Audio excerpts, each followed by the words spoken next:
And we are live right now. No. Welcome, dear attendees. Today, we would like to welcome everyone to our biophysics event held together by Metabiogene and Metaphysics Society. Me and my friend Daniel are your hosts. Soon, Professor Skotheim will be starting his presentation, which is named How Cell Growth Triggers Cell Division. After the presentation, we will also be holding a questions and answer session, for which you can send your questions via the Google Documents, link found in the description. We hope you have an informative and enjoyable time. Thank you.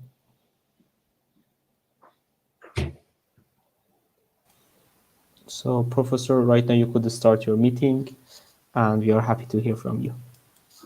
Okay, great. So thank you for the invitation. It's always fun to talk to students.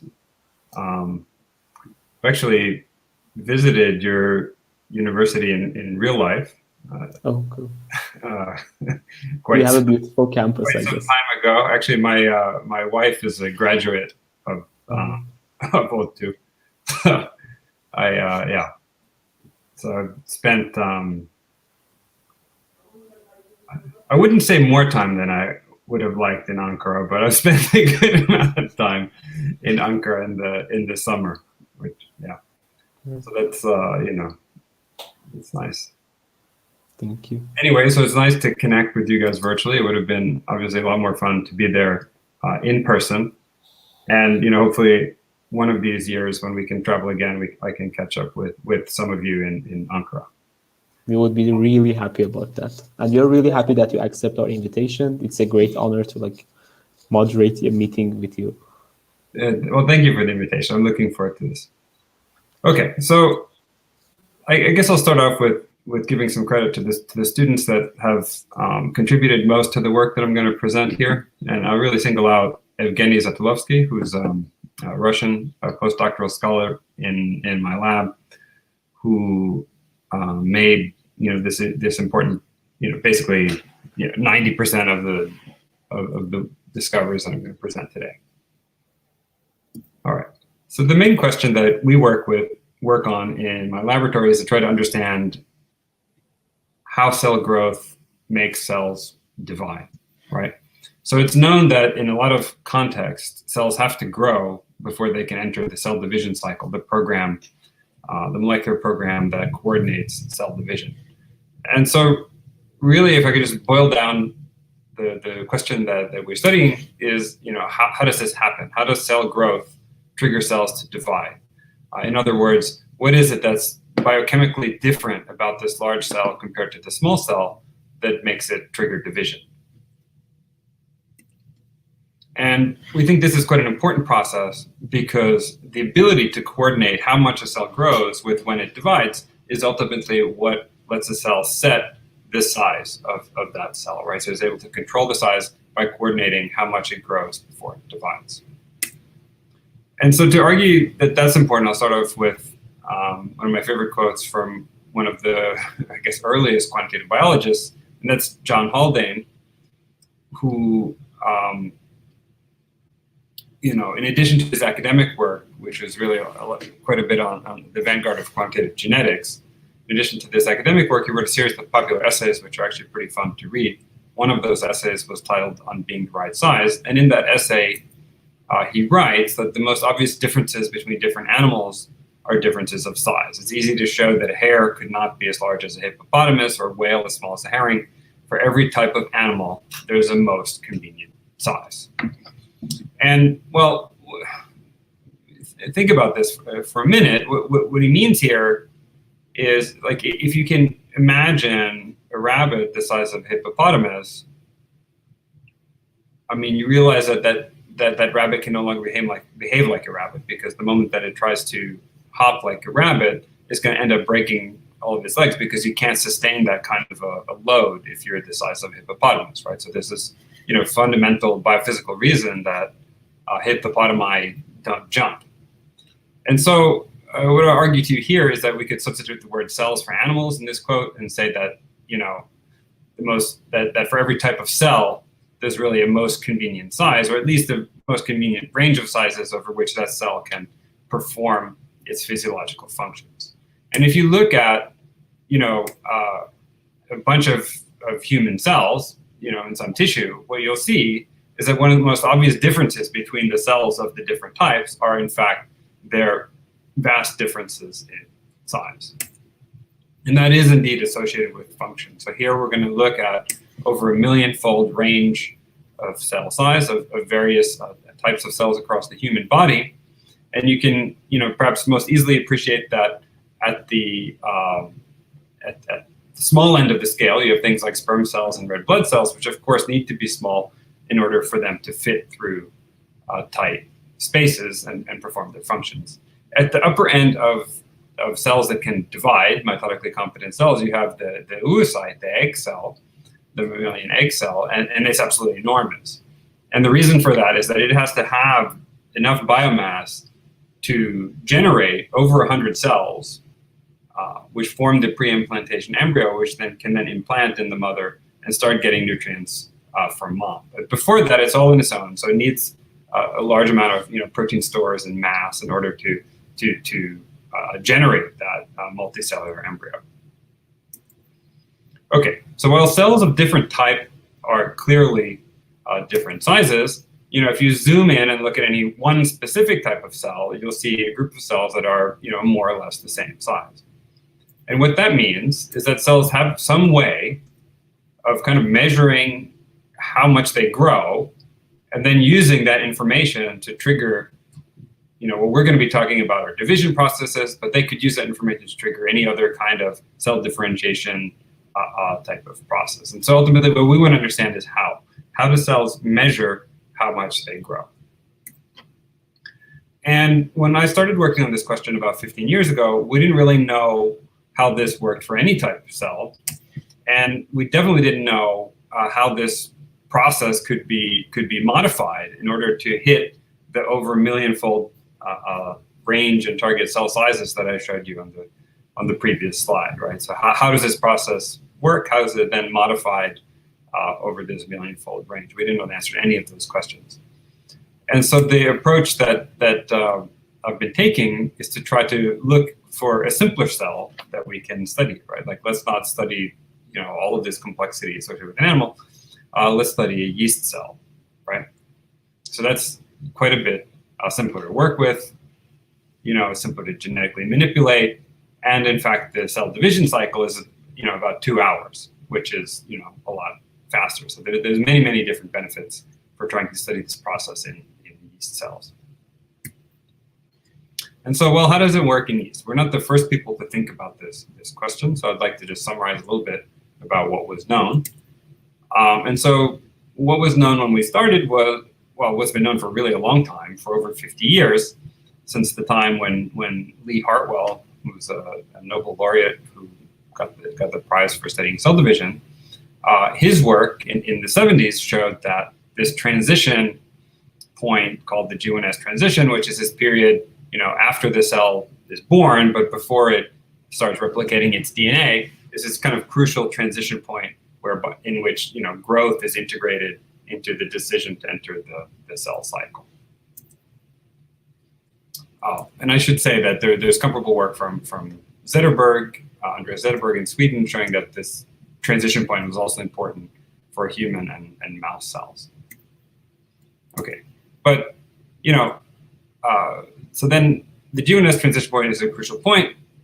If you open up the textbook to read what's done about the G1S transition, what you'll read, actually, this is a very beautiful textbook by Dave Morgan, who's a professor at the University of California in San Francisco. He wrote a wonderful textbook on cell cycle control. So if anybody is interested in this subject, this is a very good place to start. And I think the PDF versions of the book are freely available. If you can't find them, just send me an email. I can certainly send the link to you. Anyway, so if you open up Dave's textbook, what you'll see, or what you'll read, is that the G1S transition, like the other cell cycle transitions, are really driven by this increase in activity of cyclin-dependent kinase complexes, right? And so ultimately the question I suppose is, how does something like cell size and cell growth, trigger this increase in cyclin-dependent kinase activity. And what it means for that complex, in budding yeast is this protein called CLIN3, CLN3. And I apologize to the physicists out there. There's going to be a bunch of kind of 3-letter words with numbers after them coming up. I know this can be difficult to remember what they are, but there's not going to be that many of them. So and we're going to focus on the concept. So I think you'll be safe. I had realized one of the kind of difficult things transitioning into biology was, all of the names of things. I have a background in applied math and physics, and so when I started studying cell molecular biology, it was very difficult to remember the names of all of these things. But you get better at it. There's some kind of like practice. It's maybe most similar to trying to learn another language or something like that. But for the purposes of translation, I'm going to keep this language to the essential parts, the minimum possible. But the minimum is not nothing. So you're going to have to remember the name of this protein, CLIN3. Okay, so CLIN3 is a cyclin that forms a complex with the single cyclin-dependent kinase in yeast, which is called CDK1. And then this complex initiates a series of biochemical events, which leads cells to trigger division. Okay, but forget about all that for now. The question as posed is, how does something like cell size and cell growth lead to the increase in activity of this complex? And so we thought we'd try to test this simple model using our favorite technique, which is single cell imaging. And so we are able to label that protein by editing the genome so that every time that protein is expressed, it's also expressed fused to a green fluorescent protein, which we can then monitor. And we make a bunch of movies of cells growing and dividing, and then measuring the concentration of this proteins through division cycles. And so here, I just thought I'd show you one of the earliest movies that we made when I was a postdoc in New York. So you can see this kind of growing and dividing yeast cells. I love these movies. I mean, I love watching these kind of growing and dividing cells. Let's watch it again.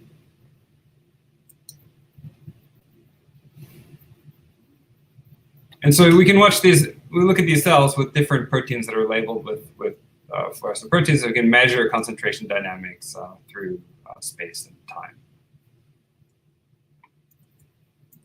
Okay, so given those kind of movies, we can measure things like the CLIN3 concentration, and much to our surprise, the concentration of CLIN3 didn't change very much as the cells were growing. So basically, the concentration is flat as the cells are growing through this G1 part of the cell division cycle, and in some ways that rules out the simplest versions of the textbook model, right?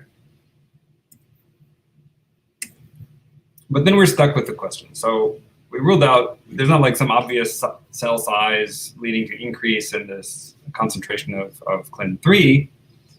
So we kind of ruled out that model, but we're kind of then posed with this conundrum of, well, this protein is sitting there at constant concentration. How do you get some kind of size-dependent signal out of that, right? Like, how do you do that? And we were stuck. We posed, various models, and then we did experiments and rolled them out. And we had the kind of iterative process of that for a while.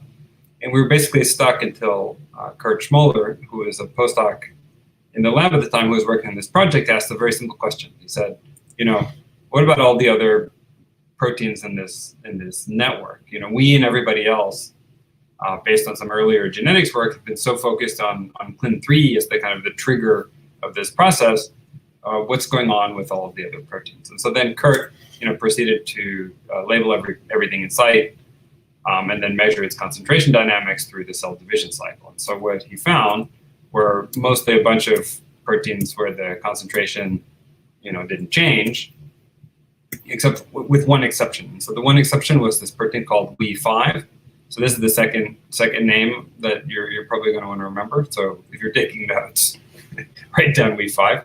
So We5, and this result got us really excited because We5 is an inhibitor of cell division, and the concentration is decreasing in inverse proportion to the volume of the cell, right? So it's basically being diluted out by cell growth. And then that was really exciting because, while a bunch of our earlier experiments kind of ruled out the previous model, we can now do something much more productive and suggest a new model. And the new model was that cell growth literally acts to dilute out this protein We5, which is an inhibitor of the cell division cycle.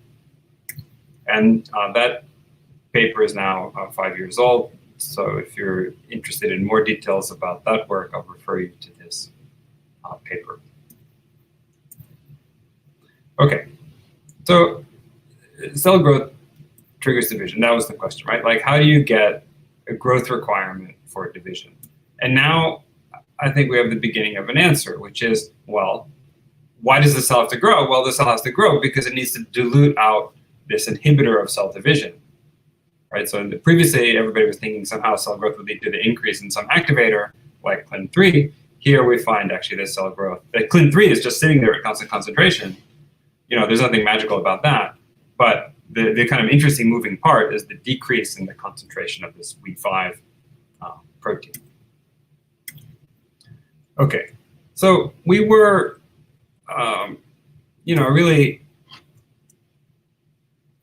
I don't know, it's kind of like a simple answer to the question, right? So like when we look at this answer here, it looks really simple. And so you can ask, well, why, I don't know, why didn't we discover it before? Like, why did it take 15 years or 10 years, I guess I should say, to get to the point where we understood that? And really was a conceptual problem, right? So if we look back at this, where is it? At this network here, the geneticists had put this CLIN3 CDK complex upstream, at the top of the pathway. And because of that, we were so focused on, this signal should be, arrive at the top of the pathway and then transmit then through the pathway. There was that, right? There was this sort of the signal should originate at the top kind of notion. And then secondly, when you think about cells growing, they're getting bigger, there's more of things. There's more, more proteins. It's somehow more natural to think of that would be a positive signal with increasing activity or increasing of some amount of protein. So it's therefore, kind of counterintuitive to think that, cell growth would actually be kind of inhibiting an inhibitor, which of course you can do through inhibitor dilution. And moreover, that inhibitor doesn't have to be really at the top of the network. The inhibitor can be, kind of anywhere in the network. It doesn't have, the geneticists don't have to have put that protein in any particular place. So that was the conceptual innovation. And we can boil it down to kind of a couple of points. The first one is that for your protein, whatever protein that you suspect might be a growth sensor or a cell size sensor, the concentration of that protein should change as the cell changes size, right? So as the concentration of your protein should be a function of the cell size. And then, the second point is very simple. It's just whatever the output of that pathway is, in this case, the output is, triggering cell division. The output of that pathway has to in some way be sensitive to the concentration of the protein that you're interested in.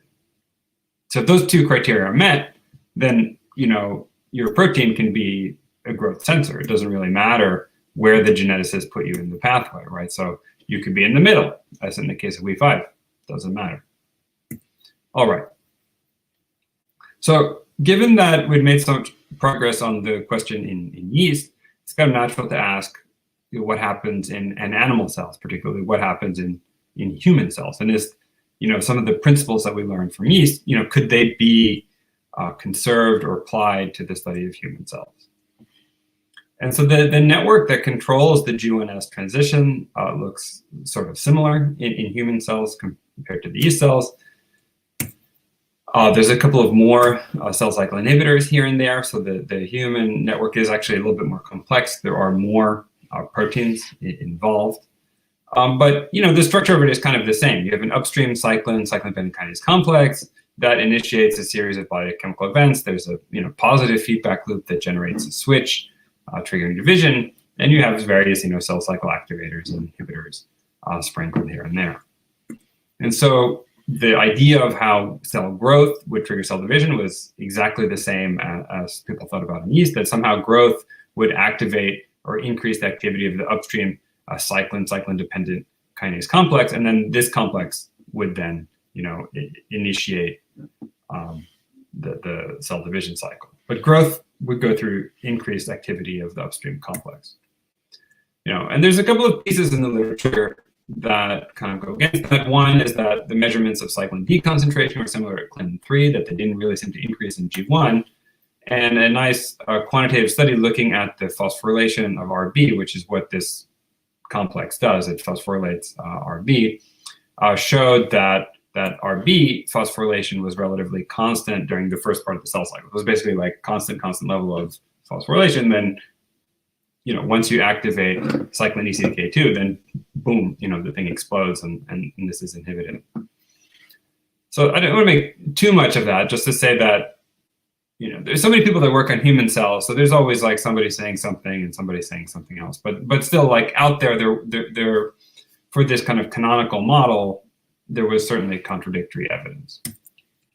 And so just like in yeast, we thought we'd try to test this model.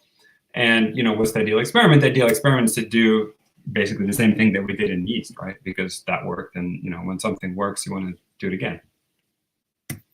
But it's not that easy. So even though you can do this kind of thing with CRISPR-Cas9 technology, it's still very labor intensive to label some of these genes at the endogenous locus where the gene is in the genome, and then just add a fluorescent protein. It takes still quite a bit of work to do that. So we're able to do it for a couple of proteins, and we decided to pick the two most famous cell cycle inhibitors, and that is this protein P21 and the retinoblastoma protein RB. And so we first looked at, so again, obviously we want to test this hypothesis that cell growth acts to dilute out a cell cycle inhibitor. And so first we looked at P21, and that's not really being diluted. They're synthesizing more and more P21 as you go through the G1S phase of the cell cycle. That's then degraded when the protein is degraded, and when the cell goes into starts to replicate its DNA, which is in yellow here. But during G1, there's no evidence of dilution of this particular cell cycle inhibitor, rather the opposite. And that result was also found by Alexis Barr, working in Chris Bacall's lab in London. But what about RB? Now, RB is really exciting for a couple of reasons, right? Like one, it's functionally very similar to We5, right? So sitting at exactly the same part of the network as We5. It's a different protein. It's functioning in a similar way in that it serves to inhibit this transcription factor. But the transcription factors are different transcription factors. E2F is not the same as the yeast one, and RB is not the same protein as We5, but they're serving kind of functionally similar roles. And so that's kind of exciting to us, that maybe because of that they might be also performing functionally similar roles in terms of coordinating growth and division. And so we tag RB using CRISPR-Cas9, which is this amazing new technology, that's taking genome editing by storm the last few years in animal cells. And so we can basically take the RB gene, and then we can place, at the end of that gene, we can place this green fluorescent protein. And so now every time this RB protein is expressed, you can see these kind of green fluorescent proteins in the nuclei of those cells. And then we can measure the amount of the RB as cells are growing and dividing, just like we could in yeast cells. And basically the RB is not being made during the first part of the cell cycle in G1, so there's no synthesis of RB in G1, and then it's synthesized in the remainder of the cell cycle. And during G1, basically because RB amount is constant, that means that RB is being diluted. We can also use different fluorescent reporter to measure when the cell proceeds from the G1 into the S phase. That's this CDT1 orange reporter. And then we have an additional reporter because actually, if you think about how do you measure the size of these very irregular, weird looking animal cells, I mean, look at these ugly cells, not so easy to measure the volumes. So what we have here is just a constantly made protein, and this is a reporter for the total protein content in the cell. So you can see the proteins of the cell are just gradually increasing in each of these individual cells as the cell is growing. And so from this, we can get a proxy of the RB concentration, or we can get relative concentration of the RB protein by taking the ratio of the amount of RB to the size of each individual cell. And then you can see that for the cells in G1, basically the RB concentration is just decreasing, decreasing, decreasing as the cell is growing through the G1 phase, much like, really exactly like We5. Okay, so what about other regulators? It was pretty laborious to try to tag everything endogenously and measure it that way. And so we sought out to do a different way using immunofluorescence. And so immunofluorescence, you use an antibody which labels a particular protein in the cell. You can't watch it grow and divide live, but you can sort of fix the cell and in one moment in time, get a measurement for the amount of that protein. You can use other variety of different methods to measure the size of the cell. And so you can get these with a cytometer, the high throughput method for each one of these dots is an individual cell, where we get the amount of some protein as the function of cell size, right? And so for something which is at constant concentration, you get a kind of linear proportionality between the amount of that protein and cell size. On the other hand, if you have something where you have a constant amount, right, so it's being diluted out, you would expect to say a much flatter relationship. If all of the cells, big and small, have the same amount of some protein, then you get an inverse correlation between cell size and concentration, right? So we can quantify this by this scaling relationship where the value of 0 means perfect dilution, and a value of 1 means perfect proportionally scaling, so that the concentration is constant. And so we can now do this for a bunch of different cell cycle regulators, and most of them are kind of scaling or close to scaling, and RB is closer to 0. And this other protein, P107, which is kind of like RB in terms of its function, it's also kind of closer to RB. So you do have these these inhibitors of cell division are being diluted. And a nice thing about the flow cytometry is that it's a fast method, so you can grab all different kinds of cells and then see if the relationship holds in all these different kinds of cells, and in fact it does, right? So the RB is independent of size. The amount of RB is independent of size in just about any cell that you look at. On the other hand, if you look at something like actin, which is the cytoskeleton, that increases in proportion to the size of the cell in all of these cases. All right, so we have our protein being made. We can see, this comes from, what did I want to say here? Right, so we can see that reflected in the mRNA levels. And if we measure the rate, this is now live cell imaging, we can measure the rate at which RB accumulates, and that rate is independent of size. The duration over the time at which the cells make RB is also independent of size, so you have two independent things of size, and so basically you get that the amount of RB synthesized in each cell division cycle is independent of cell size, right? So basically, big cells, which divide into big cells, make the same amount of RB as small cells dividing into small cells. And so what that means is all of these cells end up with the same amount of RB. Okay, so back to our two criteria. Does RB satisfy them? I would say that, sure. We showed that the concentration of RBB during G1, when it's working to inhibit cell division, is inversely proportional to cell size, so check. What about pathway activity? So what about this sort of G1S transition? Does that depend sensitively on the RB concentration? So let's have a look at that. And to do that, we made a pretty complicated cell where we have actually 3 different fluorescent proteins in the cell. We have the cell cycle phase reporter. We have the cell size reporter for total protein content. And then we have our endogenously tagged RB protein. And so we can measure the RB concentration in cells for each of the time points in the movie.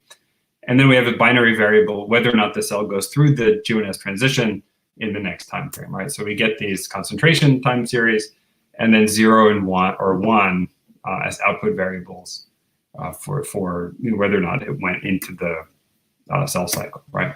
And so from all of this, we can bin all the measurements by size, and then we can calculate literally the rate at which cells, the stochastic rate at which cells enter the cell cycle as a function of the RB concentration in those cells, right? So we're able to kind of like harness all of the natural variation in the RB concentration to try to estimate how the concentration plays out in controlling cell division. And so what we see here is that, you know, the higher the RB concentration, the lower the rate of which cells enter the cell division cycle. So that's good, right? So the RB, that's what we expect from our model.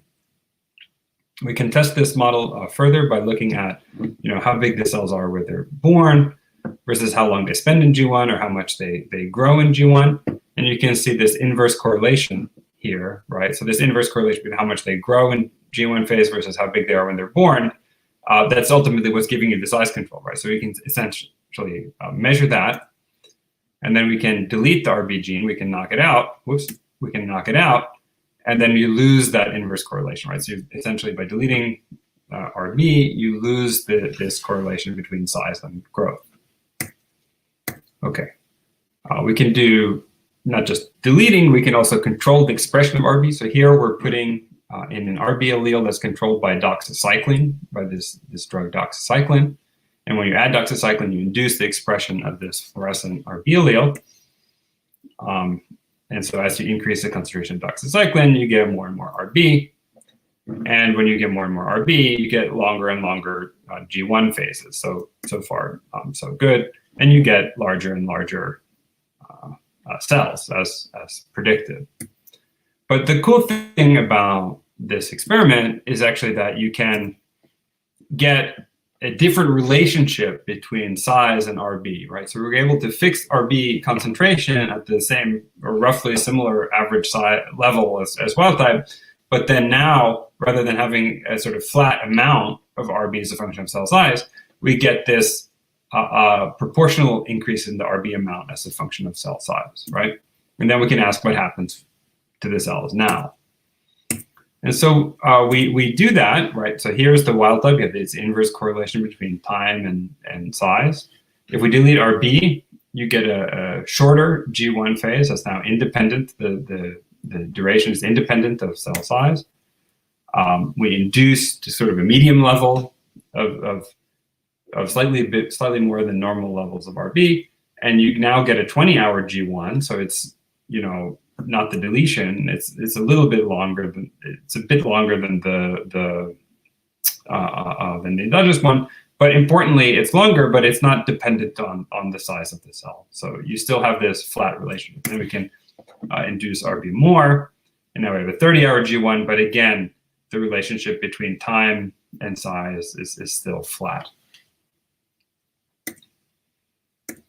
Okay, so check concentration of RB depends on cell size, and check that the rate of G1S transition is really the sensitive function of the RB concentration. So RB is in fact a size sensor. And I wanted to point these two papers out here that are now over 20 years old, because they were the first ones to really delete RB in mouse cells and show that when you delete RB, you actually get smaller cells in the mouse.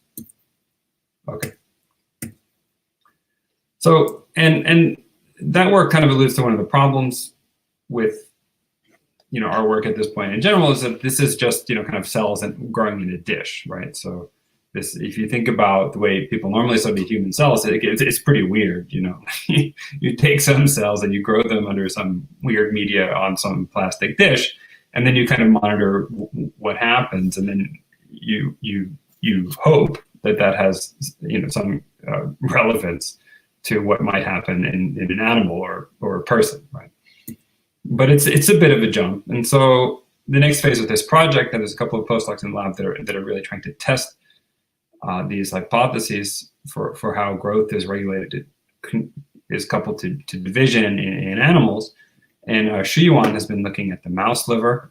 And so what Shuyuan's able to do is to kind of remove RB at a certain point during development. I won't get into the details of how she does that, but she's able to conditionally sort of remove RB by adding doxycycline to the water that the mouse drinks, and the RB goes away. and the cells get smaller, right? So the liver cells get smaller. So here's both copies of RB, one copy of RB, no copies of RB, and you can see that the size of the liver cells get progressively smaller. Not only do the cells get smaller, but the variability, like the variation in size from cell to cell, which is something that you would predict would be related by the size control mechanism, that actually increases. So the size of the cell gets smaller as you delete RB, and the variability from cell to cell increases. Here's kind of a neat experiment that Mimi Shi in the lab did. So she's a postdoc in the lab, and she's been looking at not liver cells, but mouse skin cells. And so what Mimi did is looked at some data where mice were, the experiments were done by Valentina Greco at Yale, and the mice are tattooed on their foot, and that tattoo lets the experimenter take that mouse paw and then put it on a 2-photon microscope in the same orientation each time, so that you can measure what's going on, and you can find the same cells and measure them with 12-hour time points over the course of a week. And this mouse is expressing some fluorescent proteins that allow you to see F-actin, allows you to see the cortex of the cells, that allows you to estimate the volume of the cell. There's a nuclear marker here in turquoise, which allows you to see the size of the nucleus. And then there's this Fuji marker, which tells you what phase of the cell cycle the cells are in, right? So we can now image and track cells over a 1-week time in this mouse paw as they're growing and dividing. Right.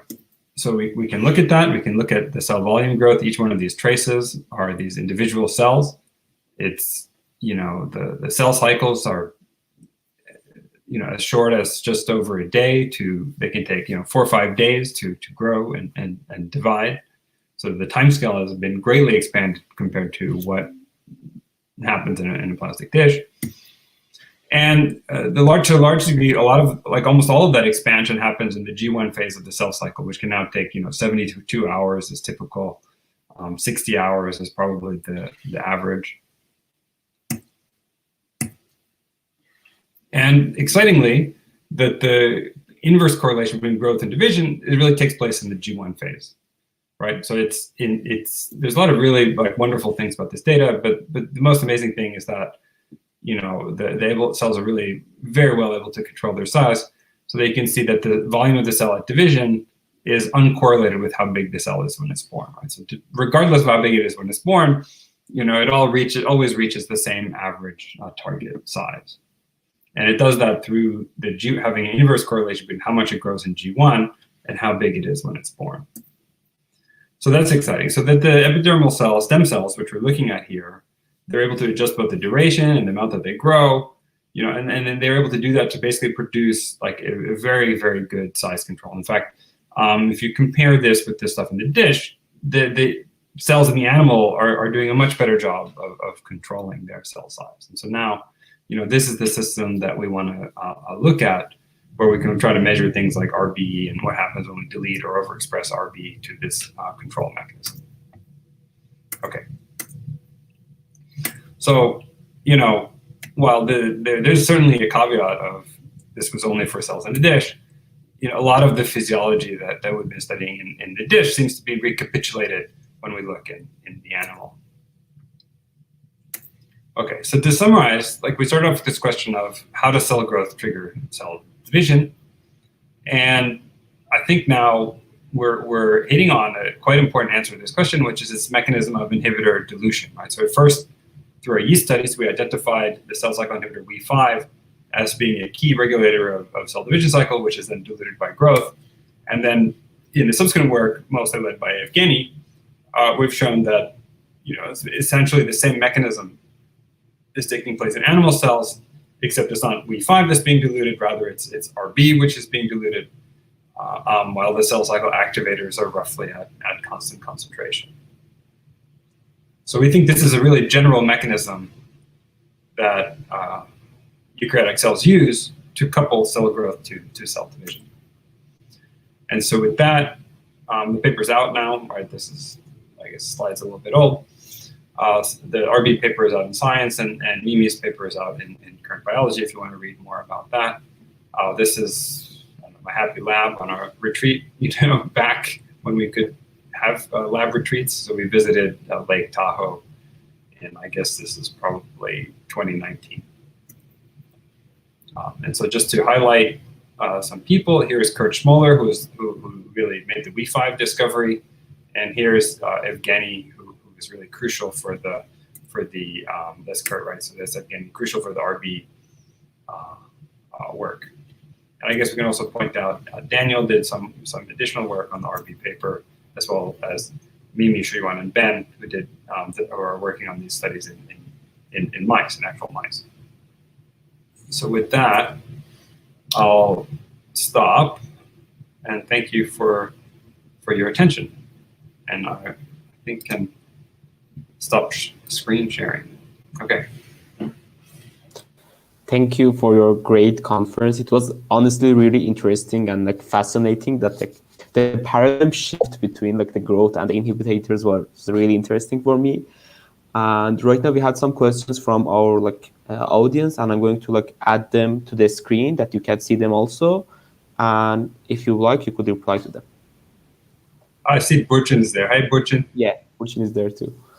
Can I chat back? How does it? I think you could actually. And to the audience, if you had any questions, you could ask the questions from the Google link that we add to the description and to the comments. So right now I will go through the questions. So, do nuclear effects affect cell division because nuclear effects change the structure of the proteins, or nucleus effects change their concentrations? Yeah, so that's a really good question. So one of the really kind of fundamental features of cells is that the ratio of the volume of the nucleus to the volume of the cell is actually pretty constant. In fact, it has a special name because it's so constant. It's called the karyoplasmic ratio, and people in the 20s were going crazy measuring the karyoplasmic ratio for all the different types of cells. And for anyone, and they could be different from one cell to another, but for most cells, it's about 10%. And so the volume of the nucleus is typically about 10% of the volume of the cell, and that's independent of the cell size. And so, while we're looking at amounts and concentrations, the concentration of the protein on a cellular scale, or of that protein being a nuclear protein on the nuclear compartment, ends up, being proportional. So in that sense, the nucleus scaling makes the problem of measuring the concentrations simpler, because as you may have noticed in a lot of my slides on the x-axis, what we'd measured was the nuclear volume, which is easier to do. If you look at these complicated animal cells, it's hard to estimate the cell volume, but the nuclear volume is just half of a sphere or whatever. That's easier to estimate that volume, so we use that very frequently instead of the cell volume. So that is really useful for us. I mean, what else can I say? People measure chromosome architecture and these kind of things, and how that might change with size, but we don't see that as necessarily playing a crucial role per se. I mean, as far as we're concerned, we really have this model of the nucleus as a relatively well-mixed bag of proteins that are doing chemical reactions in a normal way. And we're going to stick with that model until we run into a problem, and then maybe try to study or try to figure out what more complication we need to add to it, right? So in many ways, I don't know. So I think sometimes, I know a lot of you are physicists, and more than anything, I think what I brought into study of biology is just that, I want to stick with the simplest possible explanation until, the facts make me change it or add to it. But to really start with the start with the simplest possible model that explains what you see, if you can. Thank you. Then I will go through the next question, I guess. So, does nuclear radiation affect the cell division? Oh, like if you irradiate the cells? Yeah, Yeah. Yeah. So that is a kind of interesting story there. So the radiation will damage the DNA, and so that DNA damage we know now triggers the expression of a bunch of proteins, some of which are responsible for trying to repair the damaged DNA, and another part of protein is actually responsible for stopping the cell division cycle, right? So that you don't divide while you have the damaged DNA. This was actually a beautiful paper that I teach in my course on systems biology, and is the discovery of this checkpoint, how this checkpoint works, broadly speaking. It's a beautiful paper by, again, Lee Hartwell and Ted Weiner.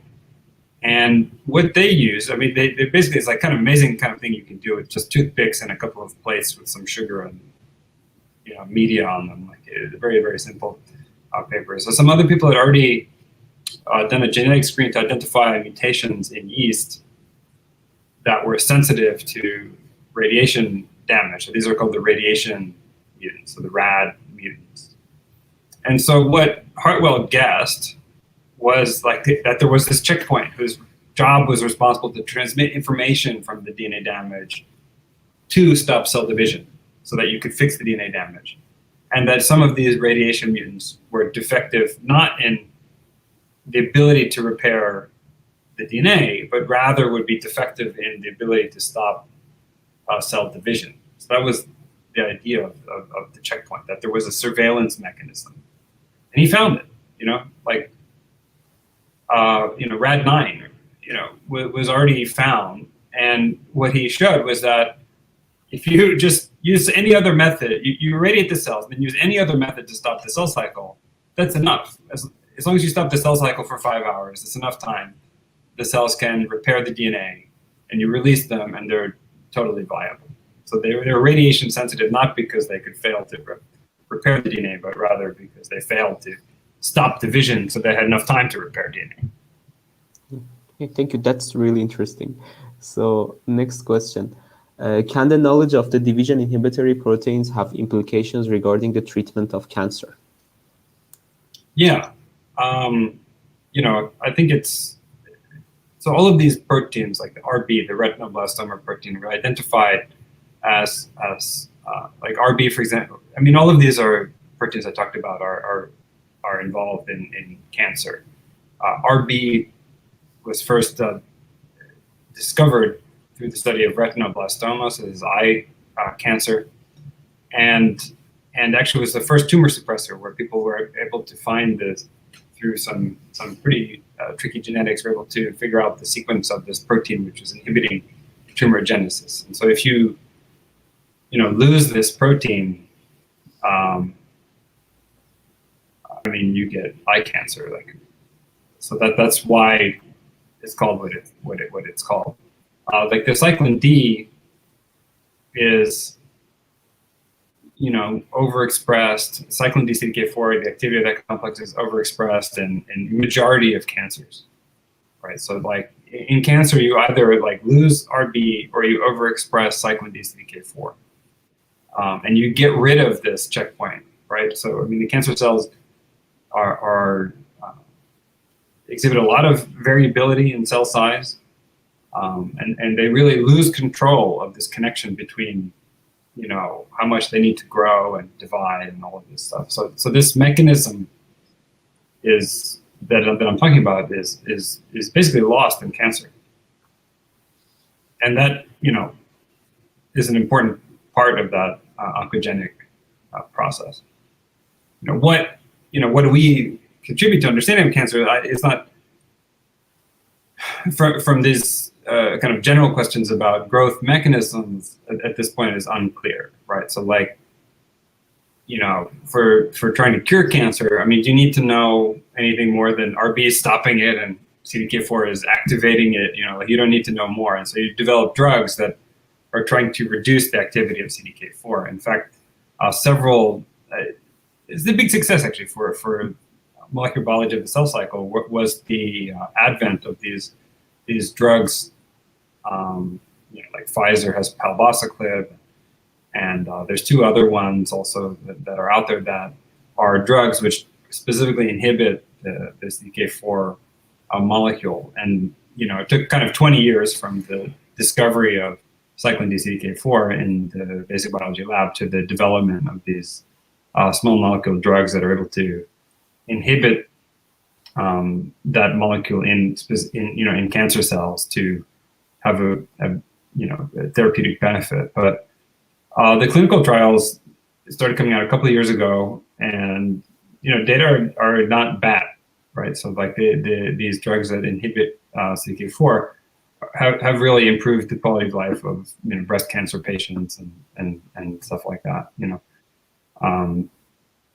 But that, I guess, has been, you know, you don't need to know the specific concentration dynamics to do that. Like you need more like, you know, the structural biology, like what does the kinase look like from a structural perspective? How do I design a small molecule that can, you know, find some spot of that complex to stop it from working?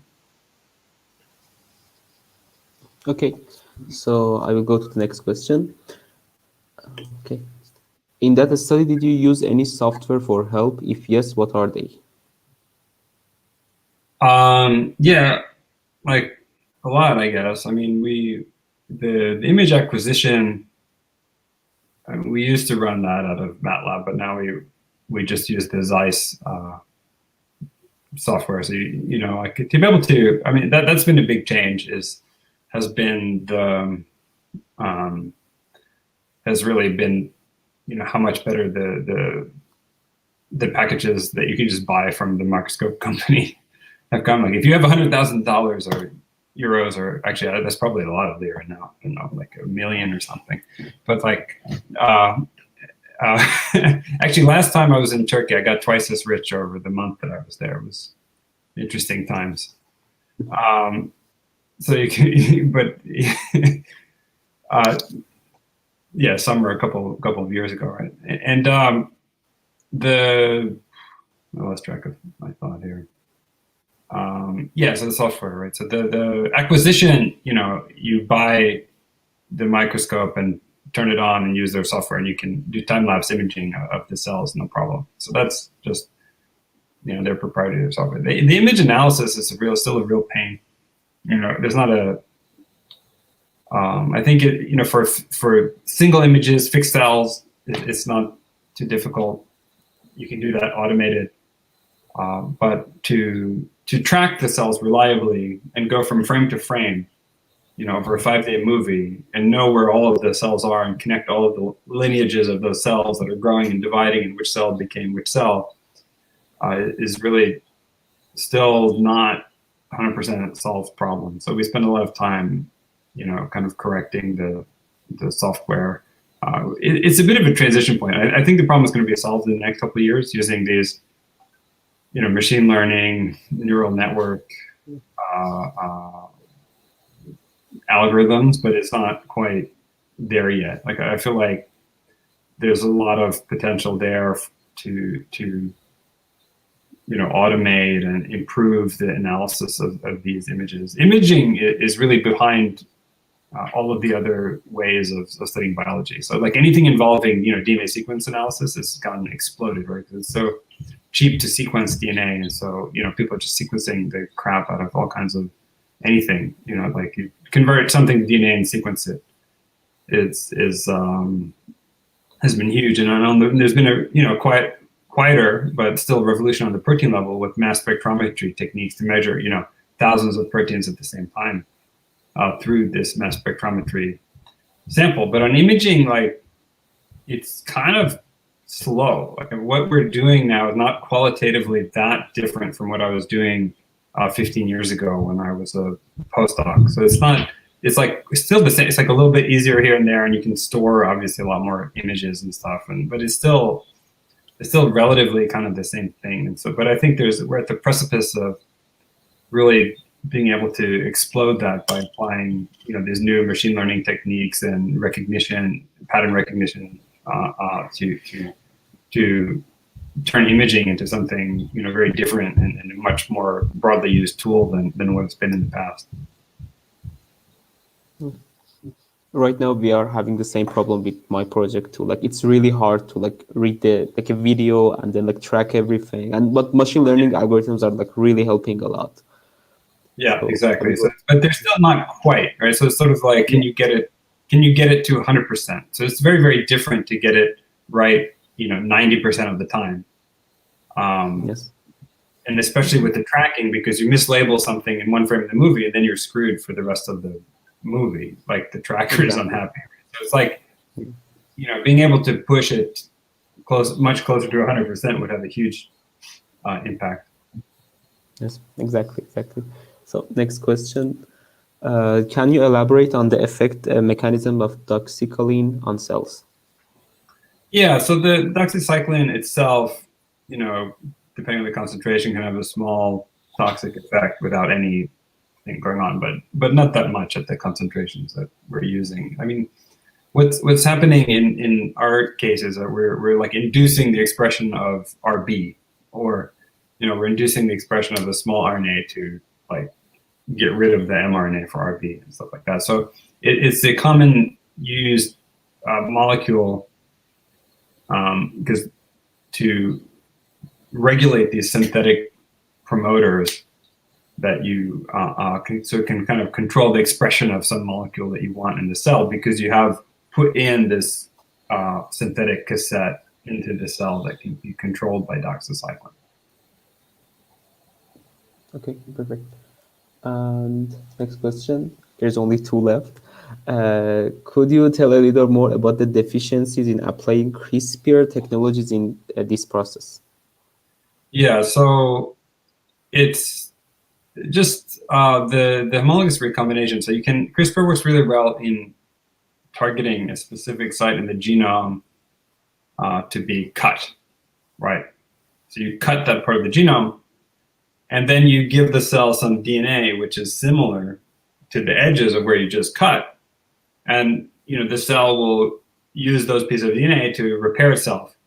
But that piece of DNA you give have 2 edges that are similar to what was just cut, where you were just cut. But in the middle, you put something like fluorescent protein or whatever it is that you want to insert kind of between where you just cut, right? So you, if you have the RB gene, you cut at the end of it, then you have 2 pieces of DNA which are similar to the end of RB, and then the part which is just below RB.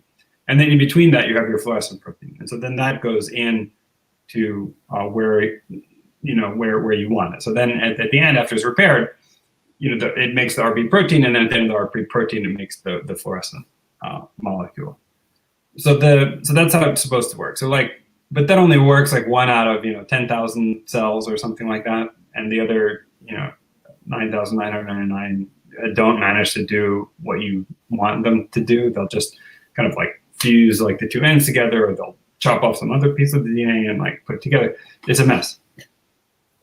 So that's that's super different than working with yeast. So in yeast, you don't even have to cut. You just feed it some DNA with some overlapping sequences, and it'll just put it in there, with the high frequency. If you use CRISPR to cut a place, it will do the repair and make what you want, 60% of the time. It's super good at what's called homologous recombination, which is recognizing the sequences that are similar to the parts of its genome and then using that sequence homology to repair itself. Human cells are kind of crappy at that. And so you have a very low frequency with which you get the edit that you want.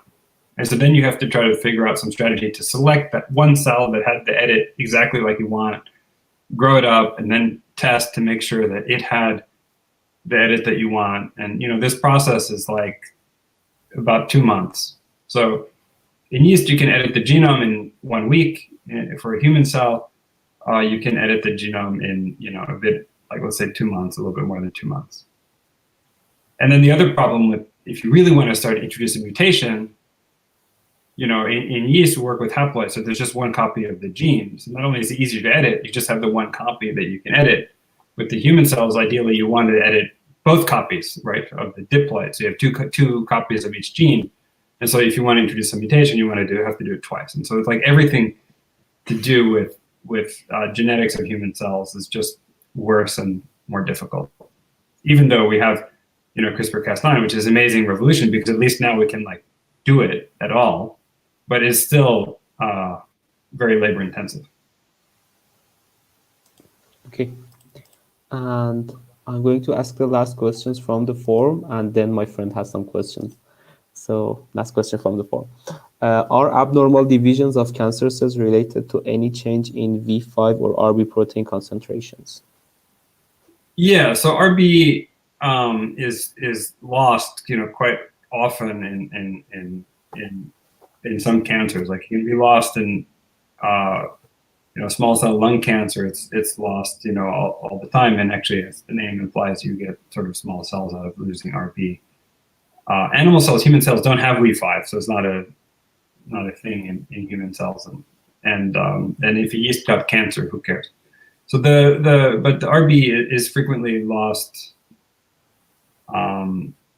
More often than it's lost, it's just totally inactivated, and that's what I was saying before. That you get this massive upregulation of the CDK4 kinase activity, and that just completely phosphorylates the RB. So it doesn't really matter how much that you have. So it gets inactivated as well. So that's either the RB is lost or is completely inactivated in basically all cancer. So you have to remove that checkpoint. It's one of the hallmarks of cancer. Thanks a lot, Hocam. Now I have another question. Can I ask? Yeah, of course, man. Thanks. Actually, I wonder, how does the cell sense the concentrations of nutrients? Because as I know from G1 is in G1, the cell gets the materials for its division, for its biomass, and so on. So if there is not enough nutrients, it cannot proceed the next stage. But I wonder the mechanism behind the sensing the nutrients. Like if I should give an example, sensation of image stems from receptors in our eye. The photon interacts with the receptor, but I cannot imagine something how to measure the concentration of nutrients in the cell, and after that, how do the cell continues to grow? Yeah, so the answer is like a little bit different in yeast versus human cells, but in yeast cells, there are actually receptors, that bind glucose molecules and literally can measure the concentration of the sugar. And then it responds not in a dissimilar way in terms of regulating transporters and using it and stuff like that. So it's not like it has some of those molecules that it really cares about. It actually has receptors that bind and measure them. In other cases, there are various other ways that it various kind of metabolites, once the cell is like eating them, can lead to some signals as well. So that there are not dissimilar from your photon receptors, and similar kind of nutrient receptors or nutrient originating signals within the cell that tell it we have food. Oh, I see. In animal cells, it's kind of, there's not just receptors for the nutrients, but there are also receptors for the information as to whether or not you should grow. So there are things called growth factors that are, like EGF or something like this, which are molecules that float around our body, which then bind the EGF receptor, and the EGF receptor then kind of like activates the import of nutrients to trigger that cell to grow. Because most animal cells, like, they have availability of nutrients, but they're not growing, because you're not supposed to. So it's like there's an additional layer of signaling, telling the cell to grow or not to grow, on top of various metabolic signals that tell the cell whether or not you have like some nutrients or not nutrients, or you need to make some nucleotides or make some DNA or whatever it is that you need to make. I see. So yeah, there are those signals. Actually, one of the simplifications of what, but we don't know them all, right? So like in terms of understanding metabolism, I don't know if you've seen those huge charts with all of the metabolic enzymes and all of the metabolites going around in these big pathways, and the TCA cycle and glycolysis and pentose phosphate and all of that stuff. A lot of that, like, we know the enzymes required to convert one metabolite, one building block to another one.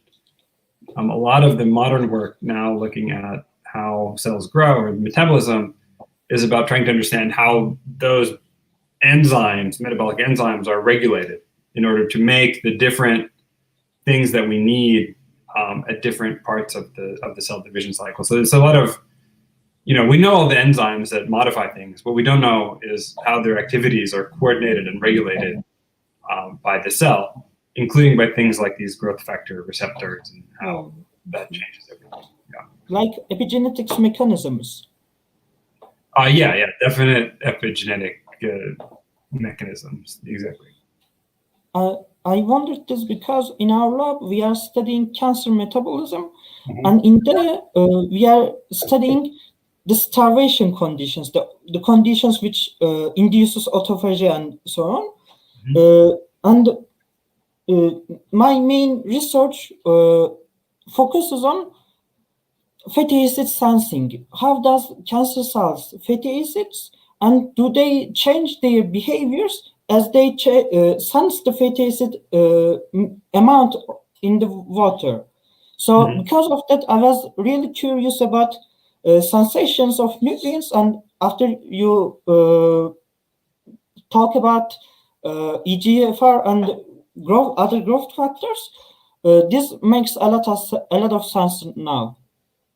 Thanks a lot. I mean, one of the, I tried to simplify. I mean, we tried to simplify the problem to study the simplest version of the problem that we can. And so we're studying like, cells growing and dividing in one condition, right? Yes. So like we're trying to study yeast growing and dividing in synthetic complete media with, ethanol as the carbon source. That's it. But what happens if you add glucose? What happens if you add raffinose or different nitrogen base or something else? Like, there are all these other signals too, which probably intersect with the cell cycle to modify activities of various proteins that are important. And so like, we're just addressing like, okay, we're going to keep one condition, keep everything constant, and then just say what happens as the cell gets bigger. But that's like only one, that's like the simplest version problem. Like the sort of more complex version is, how do we understand how these control mechanisms deal with all of these different growth conditions to produce maybe different size cells? Is that important? How is it regulated? What are the mechanisms? Like, we know the glucose signaling regulates the cell cycle. We don't know specifically how, like which proteins get modified or what it does, but we know that it happens too. But we're not, like in my work, we're not touching on that issue. We're trying to avoid it, actually. I see. It's complicated enough. Definitely, because in our case we thought that maybe just changing fatty acid amounts on the medium, maybe we could do an experiment about its behavior in the cancer cells' behavior in an environment of different fatty acid amounts. So, but you are right. This kind of experiments have some certain restrictions in their way. Thanks a lot. Okay. So I guess we are done. Okay. I thank you a lot because that you accept our invitation and like prepared the perfect slides and taught us about all of your research. I think in the past 5 years, I guess that was really interesting. Like I'm a physics like undergrad. I'm not doing anything with biology, but it was even interesting for me. So I guess it was really interesting for the people who was like really into biology. And thank you to all the audience that like watched this live show for the 1 hour, I guess. And thank you and goodbye. Thank you for having me. Yes. It was a lot of fun. Welcome. If you can visit Turkey again, we will be definitely happy to have a meeting and maybe a dinner or lunch. That would be great. That would be Thank great. you a lot. Thank you. Yeah, sure. Then, thank you and goodbye. Bye. Bye, everyone.